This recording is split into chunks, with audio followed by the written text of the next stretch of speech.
Durant les playoffs 2009, les Boston Celtics auraient initialement prévu de porter des chaussures de la nouvelle marque APL, matchant parfaitement leur tenue. Chose que la NBA refusa catégoriquement en interdisant cette chose pour toute la ligue. La raison ?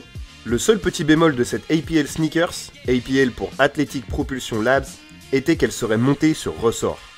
Vous avez bien entendu, cette paire ferait instantanément sauter plus haut grâce à un système de ressort incorporé à l'intérieur de la chaussure qu'ils appellent Launch and Low Technology. Les tests biomécaniques de la paire auraient prouvé son gain instantané de verticalité, mais aussi que le joueur aurait besoin de fournir moins d'énergie pour sauter plus haut. Les performances de la chaussure seraient-elles si élevées ? Ou bien est-ce qu'un gros coup marketing de la part de la marque ? C'est ce que nous allons voir dans cette vidéo.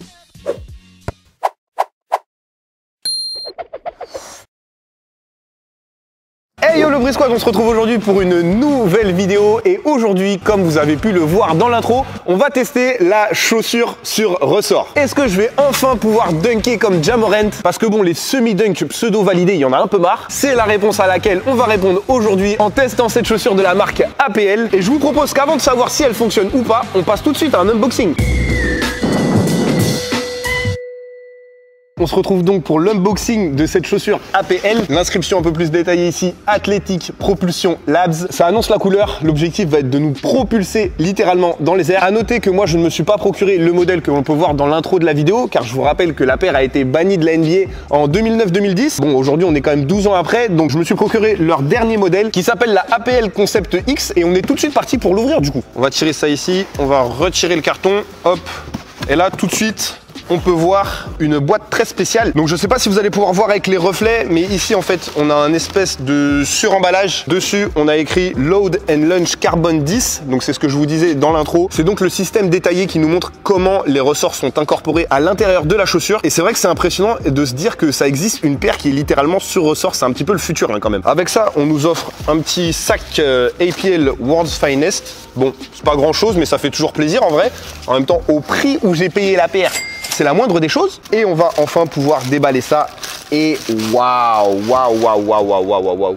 On a un modèle magnifique, les gars. APL Concept X qui à première impression paraît quand même un petit peu lourde pour une paire qui pourrait nous faire toucher les étoiles. On a juste en dessous ici le système Load and Launch que je vous disais. Je suppose que c'est là où ont été mis les ressorts. Encore une fois dans la vidéo d'intro, les ressorts ils sont placés différemment, mais je vous rappelle que c'était quand même il y a 10 piges. C'est normal qu'ils aient un petit peu évolué sur cette technologie et qu'ils aient placé les ressorts différemment. Si je me trompe pas, il y a d'ailleurs plus de ressorts dans celle-là que sur la paire d'avant. Donc ça devrait nous permettre d'aller encore plus haut finalement. On a écrit 10 Springs Carbon Plate Load and Launch expérimental. Ça annonce la couleur. La paire elle a un aspect carrément futuriste je trouve, avec un espèce de chausson-chaussette là qui va nous maintenir toute la cheville. Bon, moi je suis pas fan des paires super hautes donc on va voir comment j'évolue dedans. On a aussi derrière un espèce d'élastique ici qui peut nous permettre d'enfiler la paire et qui a peut-être un aspect aussi tout simplement style. On peut noter que derrière la cheville sera bien maintenue avec une shape qui va carrément embrasser la forme de notre talon. Donc d'un premier aspect ça a l'air plutôt safe pour la cheville. C'est vrai qu'à première vue quand on se dit qu'on va jouer sur des ressorts on craint surtout la blessure. En termes de design j'aime beaucoup la paire, franchement en tout blanc comme ça c'est super efficace et il reste plus qu'à la tester. Let's go.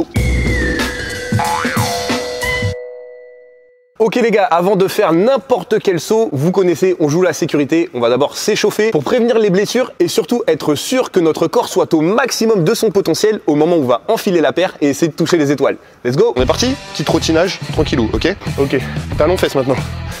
Allez, doucement et on accélère.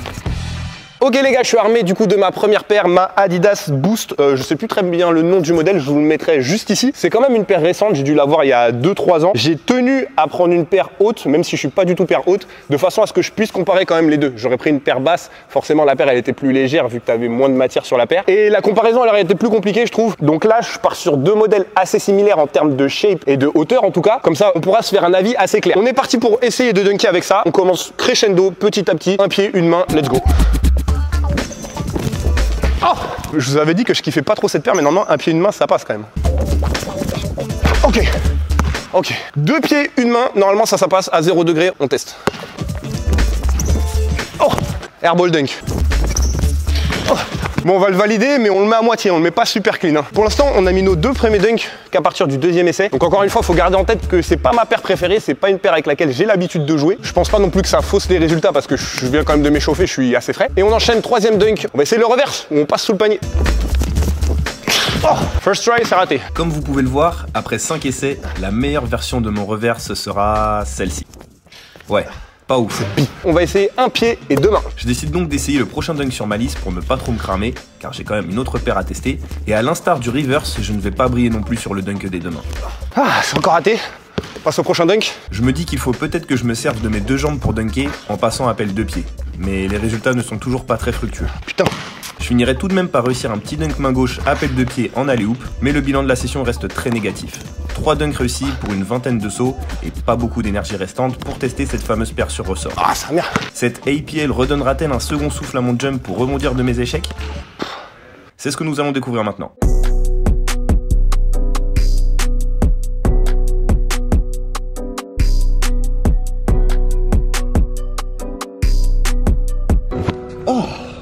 Premier retour après avoir enfilé la paire, j'ai eu beaucoup de mal à enfiler le pied. Je pense que c'est un petit peu le principe de la paire pour qu'elle tienne vraiment le pied un maximum. On sent que le pied, il est vraiment comprimé un petit peu par la chaussette qui est à l'intérieur de la paire. On a un espèce de matériau à l'arrière du talon aussi qui me gêne un petit peu. En marchant comme ça, je sens pas encore les ressorts, mais on va voir en sautant. Je pense que ça devrait se faire sentir petit à petit. J'ai aussi remarqué que le lacet, finalement, il passe à l'intérieur du chausson de façon à ce qu'il soit pas visible. Donc c'est peut-être un point en plus en design. En termes de confort, je trouve pas ça ouf. C'est la première paire que j'ai qui fait vraiment ça, je sais pas, ça existait peut-être déjà avant. Donc pour l'instant, confort, je suis pas super à l'aise. De toute façon, ce qui nous intéresse, c'est les résultats. On va commencer avec nos petits sauts habituels. On va déjà essayer de toucher l'arceau sans ballon. On va faire juste un petit saut, tranquillou, histoire d'avoir un petit peu les premières sensations. On va essayer de toucher l'arceau, un pied et une main. Let's go. Au moment de mon appui, c'est vrai que j'ai senti un truc. J'ai senti un truc qui m'a poussé. C'était pas waouh, genre un trampoline qui m'a envoyé dans les airs. Mais par rapport à tout à l'heure, déjà avec les sauts que j'ai fait avec mon autre paire, je sens une différence. Encore une fois, tout à l'heure, c'était pas ma paire préférée. C'est un petit peu trop tôt pour se prononcer. J'essaye maintenant d'aller chercher l'arceau des deux mains à un pied. Ok. Encore une fois, je sens qu'on me propulse, mais j'ai pas forcément l'impression d'aller plus haut. Après, je force pas. Hein. C'est les premiers sauts, je force pas du tout. Peut-être qu'après, en forçant, ça va venir. Peut-être qu'à deux pieds, ça va changer. On va essayer de sauter à deux pieds, deux mains aussi. Ah ouais. À deux pieds, il y a un petit peu de différence quand même. J'ai senti que là, je m'accrochais normal. D'habitude, c'est peut-être pas le cas. Il y a quelque chose qui commence à se dessiner. On va prendre le ballon, on va aller mettre notre tomard habituel, un pied et une main, ce fameux semi-dunk dont j'en ai marre et dont j'aimerais bien passer au niveau supérieur, qui se fera peut-être grâce à cette paire. Bon, normalement, ça passe au premier essai, hein, surtout avec des ressorts. Ok. Deux pieds et une main. Tout à l'heure, j'ai eu plus de sensations sur le saut à deux pieds. Donc, c'est le moment peut-être de confirmer ou pas. Pour l'instant, c'est que du first strike, c'est plutôt pas mal. Si on complique un petit peu la chose et qu'on envoie par exemple un reverse pour lequel j'ai galéré, on va essayer de vraiment passer en dessous en faisant une espèce de layback. Ah, je réessaye. Ok. Si on passe à des choses vraiment plus compliquées, genre par exemple un pied deux mains. Tout à l'heure, on avait tenté le un pied deux mains, c'était pas passé. On va retenter un pied deux mains. Si ça marche, en tout cas si on le passe rapidement, je vais commencer à y croire à cette histoire de ressort. Oh, mais j'ai pris la planche, ça compte pas. Là, le ressort, il s'est bien senti. La chaussure dirait qu'on gagne de 1,5 à 3 inches. On est dessus, troisième essai. Est-ce qu'on a déjà gagné un petit peu? Je ne sais pas, je pense qu'on va continuer à essayer de progresser un petit peu. Les gars, je vous propose qu'on continue de step up un petit peu, vu qu'on peut se permettre des folies apparemment aujourd'hui. On va essayer un alley-oop, un pied, une main. Je le passe pas souvent non plus, ça dépend beaucoup du lancer, mais quand même de la détente. Surtout que là, on va voir ce que ça donne de finalement courir peut-être sans le ballon. Peut-être que c'est aussi notre course qui nous donne tout cet élan via ses ressorts. On tente de voir ce que ça donne. Oh, trop loin du cercle, tu crois que t'es LeBron ou quoi? Oh, je sais pas, il y a un truc qui déconne dans ma course, je me sens pas à l'aise. Je sens que je freine dans ma course. Je sais pas si c'est la paire, je me sens lourd en fait. Après, c'est vrai que la paire de base elle est quand même lourde. Mais on est déjà beaucoup mieux qu'avec la paire précédente, enfin, il faut le noter. Ah. Tiens, c'est vrai que quand je fais ça, je suis un meilleur retour d'énergie que si je fais ça. Tu vois, les deux pieds, forcément, il y a plus de ressorts, donc tu les sens mieux. On va essayer de passer à prendre les alley-oops à deux pieds. Oh, premier essai de pied, premier dunk, main gauche. Oh. Ah, putain, si tous mes lancers étaient parfaits, j'aurais tellement moins d'énergie perdue. Oh là là, boss du trick shot.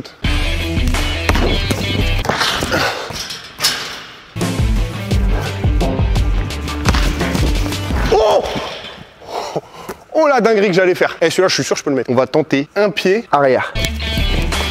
Oh! Oh, je suis pas loin. Oh, comment je suis pas loin. Peut-être de l'autre sens, hein. Non. Malheureusement, on n'aura pas le dunk de main arrière. Il est l'heure de passer en mode beast mode. Let's go.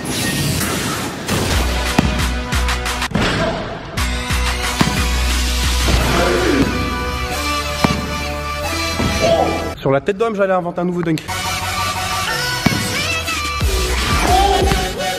C'était un reverse. Je me suis peut-être enflammé pour rien, c'était peut-être pas si ouf, mais je vous jure que dans les airs, j'ai l'impression que j'étais Ja Morant, les frères. En fait, je pense que quoi qu'il arrive, le lancer, soit il rentrait, soit il touchait le panier et il allait ricocher sur le panier. Mais je l'ai pris avant, pendant ma rotation, une rotation très légère, hein, mais vraiment dans les airs, c'était une sensation inexplicable. Merci IPL pour m'avoir fait ressentir ça. Pour aller plus loin dans mon analyse, j'ai décidé de séparer l'écran et d'y comparer les points culminants des sauts avec chacune des chaussures.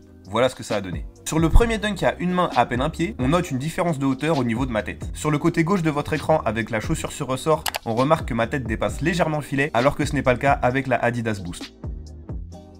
Ici c'est simple, le ballon va carrément buter contre l'arceau avec la Adidas Boost alors que je suis légèrement plus haut avec la APL.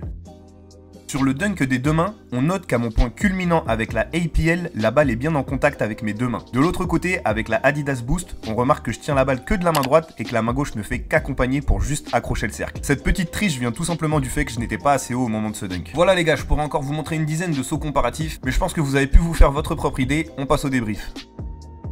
Ok les gars, on va faire un tout petit test avec des autocollants que j'ai ici. On va tout simplement essayer de coller un autocollant le plus haut sur la planche juste ici. Après je réessayerai avec la paire d'APL Concept X, voir si je peux aller tout simplement plus haut ou pas. C'est un petit peu un moyen de mesurer notre détente fait maison. Ok, on va partir sur un saut appel de pied et on voit ce que ça donne. Let's go. Je pense que c'est plutôt un bon saut. Je pense aussi qu'on peut faire mieux.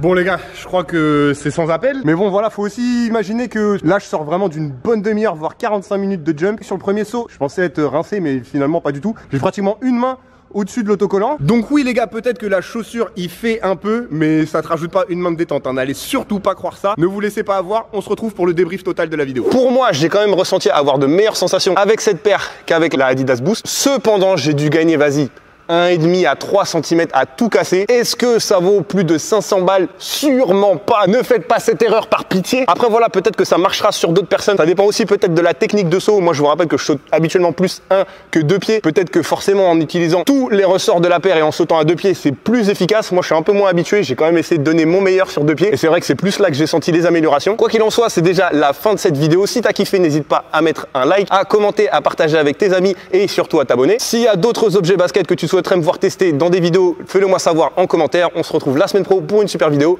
Peace out. Il me semblait important de vous souligner ça. J'ai remis la paire Adidas pour rentrer à la maison et je me sens littéralement collé au sol. Vraiment comme si j'ai mis une paire et qu'il n'y avait pas de semelle dedans. Alors que dans cette paire, il y a une semelle. Juste pour vous dire à quel point l'autre paire, tu te sens quand même en hauteur et quand même tu sens ces fameux ressorts. Même si ça se traduit vraiment très légèrement dans le saut, ne serait-ce que quand tu marches, finalement, je pense que tu sens vraiment la différence.